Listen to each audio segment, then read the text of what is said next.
England manager Roy Hodgson has named his squad for their World Cup qualifiers against San Marino and Poland.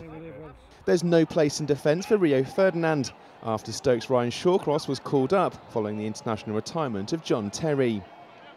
Ferdinand's exclusion may spell the end of an England career that boasts 81 caps. The 34-year-old was in line for a return after Terry quit England in light of an FA investigation into allegations that he racially abused Ferdinand's brother Anton last year. Shawcross graduates to the senior squad, having made 2 appearances at under-21 level.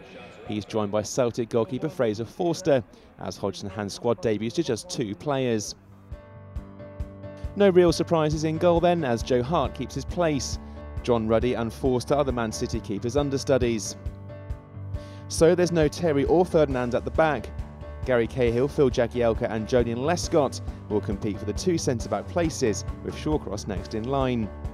There's also a return for Tottenham fullback Kyle Walker, who missed out on Euro 2012 and the Olympics through injury.